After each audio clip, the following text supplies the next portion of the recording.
This podcast is brought to you by the North Dakota Petroleum Foundation. From heating our homes and powering our vehicles to cell phones, clothing, and medical equipment, oil and natural gas makes everyday life better. North Dakota Oil and Natural Gas, advancing the possibilities. Learn more at ndpetroleumfoundation.org.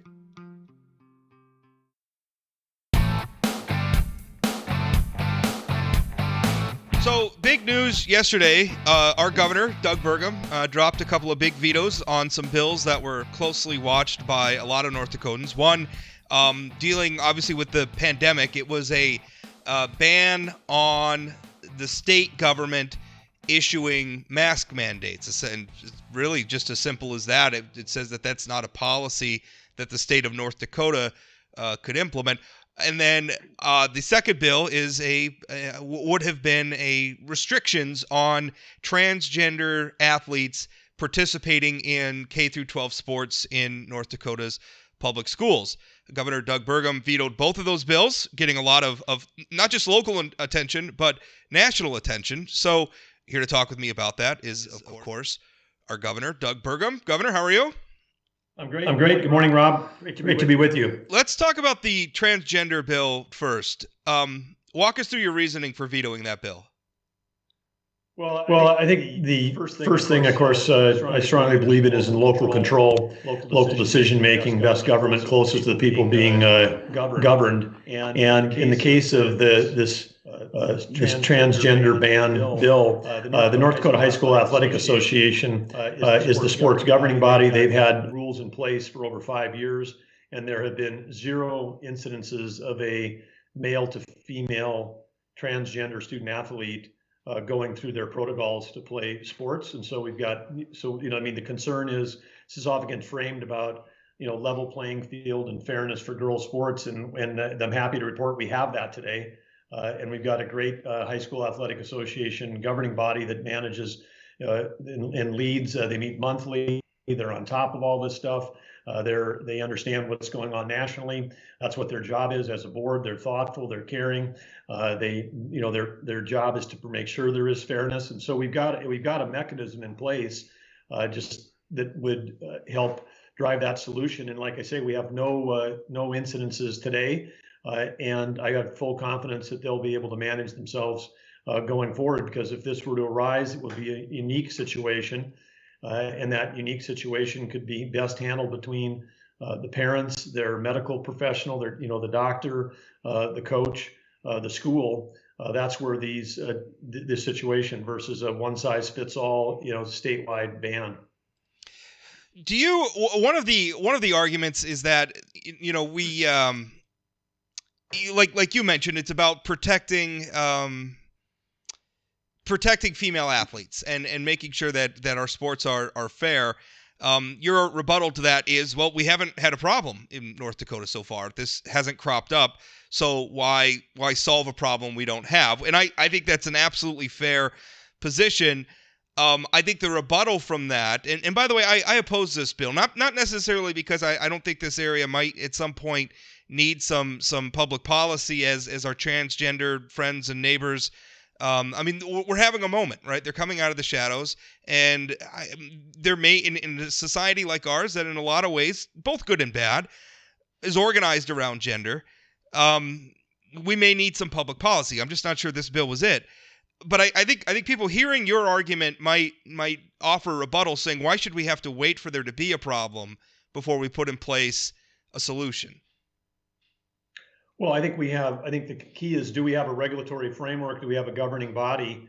And we do. They've got regulations in place, and we haven't even had one case. So if a case does come up where we have a male to female trans athlete, I would say let's let the existing framework with the North Dakota High School Athletic Association see if they can manage it. Versus again having a bill that would be static. It would be in place at least for the next 2 years till the legislature comes back. This gives us a chance to manage it.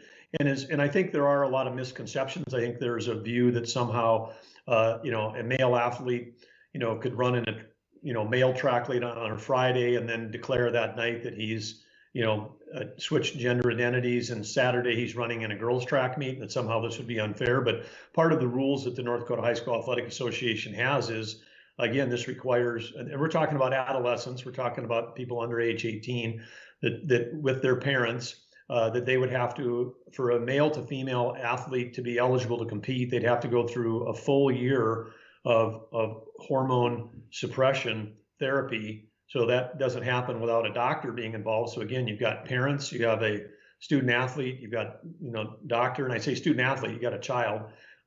These would be very big decisions that people would be wrestling with, and it's not like the next moment we're going to find out that this spring that we got a bunch of males competing in girls sports. So I think the risk, we don't have an issue today. We have a level playing field. The risk of anything happening soon is very low. The Senate did have a bill earlier that said, let's study this thing. I would have signed that bill. This went to the full ban without even really fully understanding, I think, the repercussions or the unintended consequences, for, kids or schools or the state. It sounds like you're where I'm at, which is that I'm not necessarily opposed to making public policy in this area because I am interested in fairness. I'm just not seeing the problem, and that's a really important point where you're talking about the North Dakota High School Activities Association, which is, for people who maybe don't know, functions as the regulatory authority over high school scholastic sports, K through 12 sports. So and other activities, not just sports, but what you're saying is essentially they already have a policy in place, and it would not allow someone to, a male athlete who wants to say, hey, I could sure win a lot more track meets, or I could sure win a lot more whatever competition we're talking about if I was competing against girls, and just snap their fingers and say, oh, I'm a girl now, I'm going to go compete. That's not possible under the current policy. Correct. That's not possible. Not possible. Hasn't happened. We've got zero incidents of anybody even beginning a transition over the last 5 years in North Dakota. So I'd say let's, see if our existing framework works, and then if a case or two comes up, we would certainly have more input into how to design the right policy. But I think we all believe in fairness in sports, and that's what the North Dakota High School Activity Association is really built around. The other bill that you vetoed was a ban on state-issued mask mandates. Now, earlier in this session, this bill included what would have been local bans as well. So if a municipal government issued a mask mandate, that wouldn't have been allowed either. But that part of the bill was removed as part of the compromise that got them to the majority to send this bill to your desk. You vetoed it. I'm reading here from our reporter Jeremy Turley quoting your veto message, saying to strip future governors and their state health officers of any low-cost tool that might be used to save lives and livelihood in a future pandemic or other emergency would be both irresponsible and an unnecessary risk to the future public health and well-being of North Dakota citizens. So explain why veto that bill. I guess your veto statement kind of lays it out there, but give us some specifics about why you didn't think this was good policy. Well, I think, Rob, people that listened to me all last year, I was the guy standing in the gap, pushing back against mandates on masks. I was saying individual responsibility. I did that, from March through November, when we hit a spot where we had exhausted frontline healthcare workers, when our hospitals were getting full, and we were, had death rates were climbing. I said we've got to try every tool we can in a combination of other protocols. And so we did put in a statewide mask mandate. It was on for 65 days. That's the shortest amount of any state. But in combination with other protocols, we did see a dramatic drop off, coming out of that time period. And I just say we don't know what the future holds. Whether it's 10 or 20 or 30 years, there's a governor in this spot. Pandemic that could be a pathogen that could be more lethal, could affect children more. Sort of why take it off the table? This isn't about right now. The state mask mandate in North Dakota has been off since the middle of January. The emergency is we announced yesterday we're ending the emergency actions at the end of the month. That'll give the legislature a chance to complete turning some of the executive orders into smart red tape cutting legislation. But I think to remove it from future governor's toolkit, not a good policy, because we don't know what the unforeseen consequences of the future might be. So this is about preserving that. I think a lot of the reaction to this is people have got a huge amount of pandemic fatigue. Some people may think the mask mandate is still on. There's conflating this with lots of other things, but I think again, this is it's not about me. It's not about having the power. I believe in individual responsibility. I believe in local control, but I also believe that we shouldn't pull this tool away from future governors or the state of North Dakota, because in the end of the day, this helped us save lives. And it is again, in hearing from the medical community, the education community, there's a lot of people on the other side of this issue that also are very appreciative. People that have vulnerable immune systems.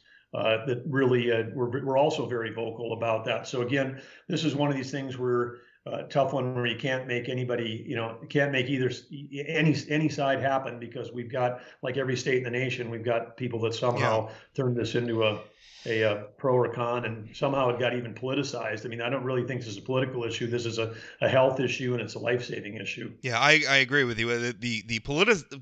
Making masks political never made a lot of sense to me.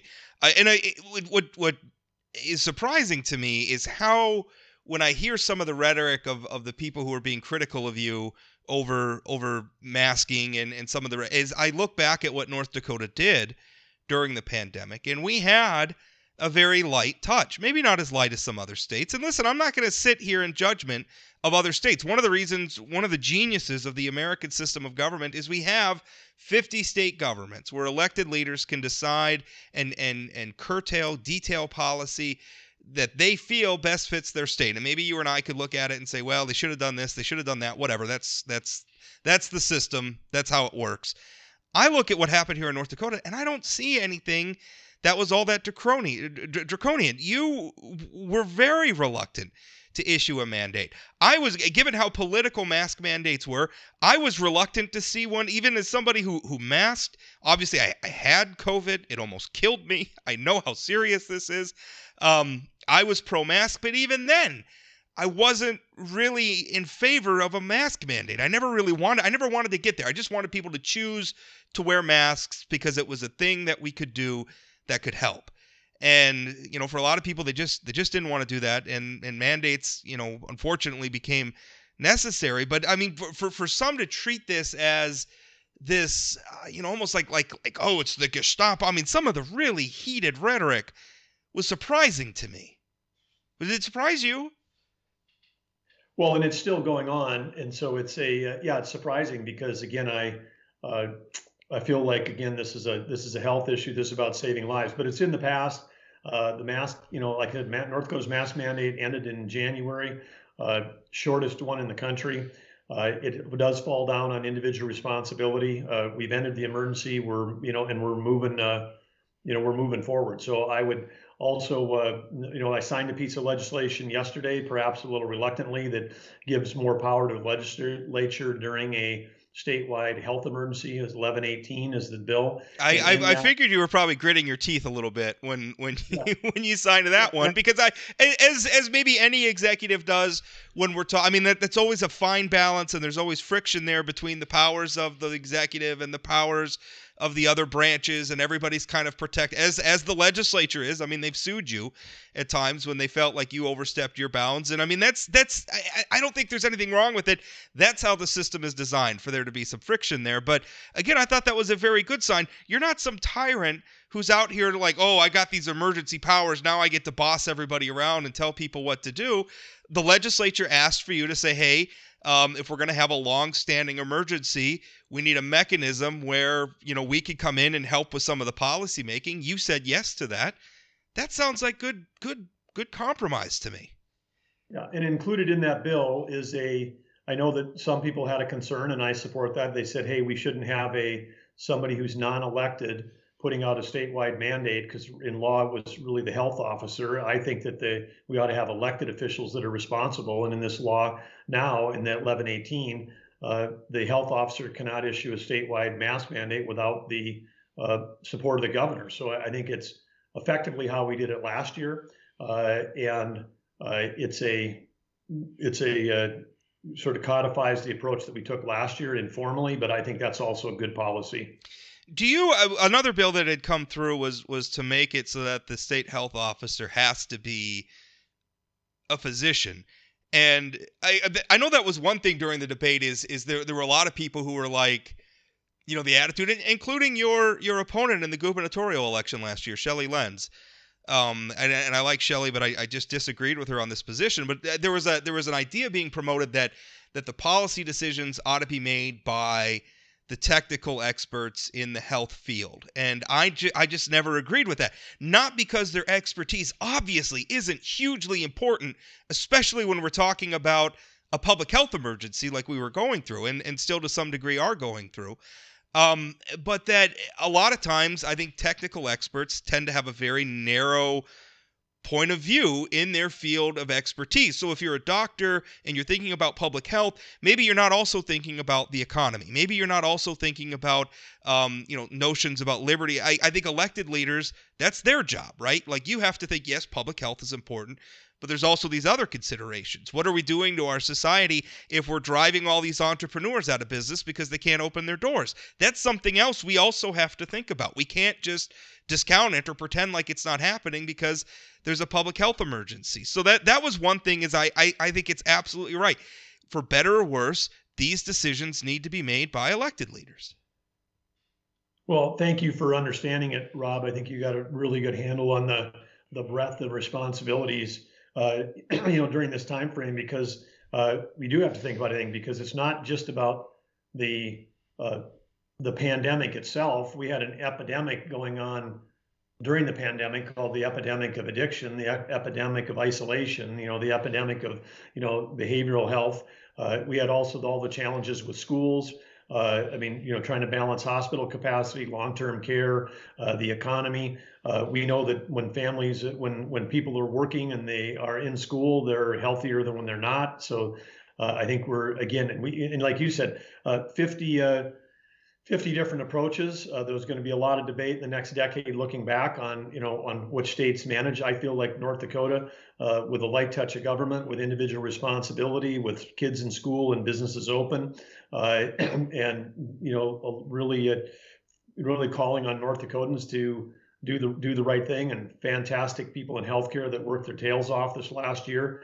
You met some of them on the front lines yourself, but I think we got through this. I think we're going to come out of it stronger than ever. We just announced the revenue report for March yesterday at the state, ahead of forecast again. I mean, we're going to have come through a pandemic and economic collapse, and we're going to have more revenue than projected in our budget for this 2-year period, and that's a credit to all North Dakotans.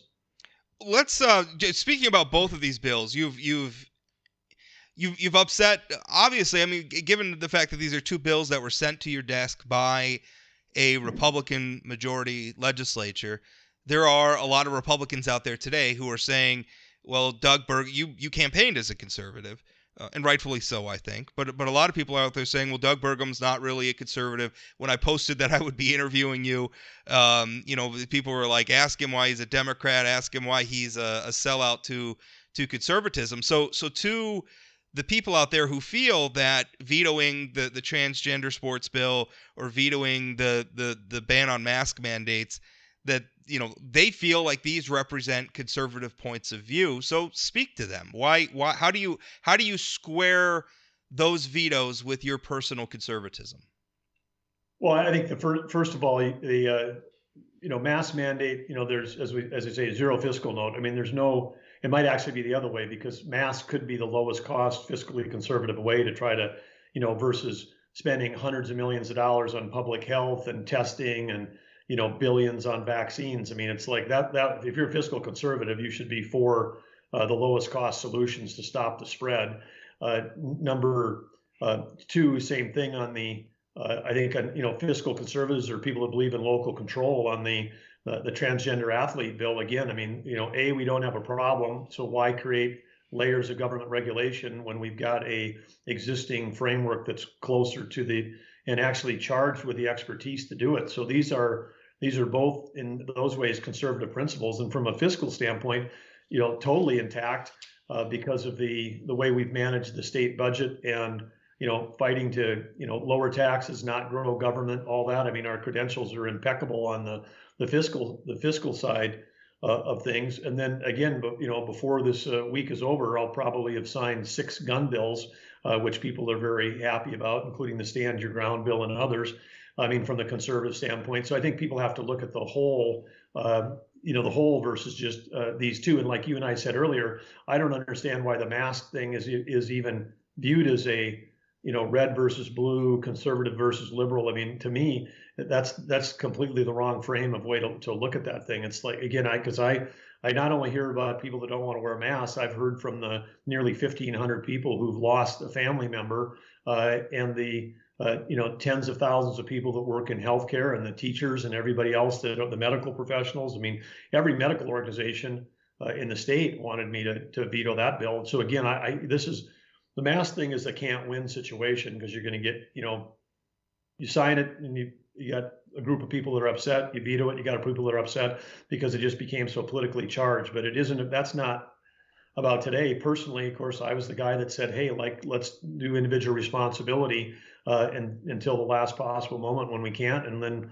if we can't, we have to supersede the patchwork of local mandates, which weren't working. Let's top that off with a little bit of extra support from the state and see if that helps to save lives. As a governor, you're charged with, I mean, specifically it says that I have the responsibility to minimize or avert the adverse effects of a disaster and emergency. And that's what I felt I was doing during the emergency. And part of averting the adverse effects is do whatever you can to save lives. And I think a lot of North Dakotans, maybe if they don't want to wear a mask personally, if they had to sit in this chair and make a decision about, if I do this, might I save, 10 lives, 20 lives, 100 lives?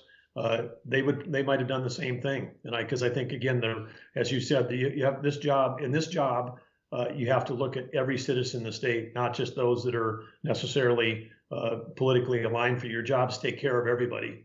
You just articulated what I think of as conservative. I mean, if like it or not, we had a virus that was airborne that invaded our society, our communities, and one of the cheapest, most and going back, I mean, even people now who say, well, they weren't that effective or they didn't.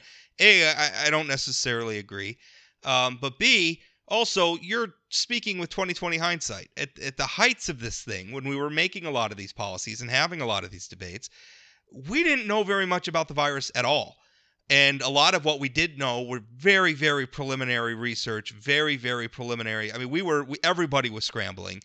Why wearing a mask? And also remember, if we're talking about the mask mandate specifically, not every future situation where a policy like that may be necessary is necessarily going to be COVID. So even if you believe, and again, I disagree with you, but even if you believe that masks are ineffective against COVID, that doesn't mean they could be ineffective against some future emergency that I hope we never ever have to see, but we may need masks again in the future. So I just that and then also the transgender. I mean, to me, do we want government that's so big we're just going to tell other people how to live their lives? And again, we should promote fairness, but on the other hand, I feel like there's an element here, and it's not. I think the term conservative is being hung on it, and I know you care very deeply about the conservative movement. I care very deeply about it. I think some people are hanging that on policy initiatives that really are more about mood or culture war than any sort of governing philosophy. Do you see the same thing? Well, I mean, I surely do, and I think again, these two bills are potential examples of that, where in some ways they become wedge issues, and again on the transgender bill, all the testimony that said we need this right, we need it immediately, we have to have it now, was all based on future fear, on speculative fear of the future, and some of the mask arguments go the other way. But if we're about, are we about freedom and liberty, or are we about control? These kind of things are both on either end of those things, and so I believe again that we've got frameworks in place for local decision making on the sports government. And I believe with you that light touch of government, individual responsibility, but why take a tool out of the toolkit for future things? I mean, the next pandemic, instead of being have high mortality for old people, it could be like the 1918 flu and have high mortality for kids. 10 years from now, I mean, India is getting overrun by COVID right now. And you've got a country with 1.3 billion people. If you think there's not research going in on how to build better masks right now to sell into a market where you could be selling billions of masks, I mean, so masks aren't static. The virus isn't static, and the virus doesn't know whether you're red, blue, conservative, or liberal. And so again, I'm not sure how health measures became politicized because the virus, was crossing, state lines and party lines. Well, Governor, any last thoughts? We're coming up. I think I think some of the legislative leaders are making noises about Tuesday or Wednesday next week wrapping up. What are your eyes on as this session comes to a close? Well, we've, separate from this stuff we've been talking about, there's been so many great things have come out of the legislature, and a lot of more great things have come. And we've had a great working relationship. And whether that's legacy investment in North Dakota, which I know you followed closely, that's huge. The bonding bills, which passed this week, that's huge. And there's some great positive things for education in terms of education pathways, more flexibility for kids for real life experiences, counting for high school credits. That's a game changer. Some really exciting things happening with in terms of reform relative to long-term care payment systems. So whether it's health, education, criminal justice reform, the economy, there's a long list of really great legislation that's occurred. And unfortunately, a lot of that may get overshadowed by, as you say, some of the culture wars. But again, thank you for asking about that, because I'd love to come back sometime and talk about all of that when we're after we get done. Well, the bonding stuff, and again, I realize for a lot of people it's boring as spit, but the bonding stuff is a big deal for the state of North Dakota. Some of the legacy fund is a big deal. Just from the way our state's governed. I'm glad we're finally starting to open the door to the concept of bonding some of this stuff. But Governor, I know you got to go. Thank you for your time. I appreciate it. Thank you, Rob.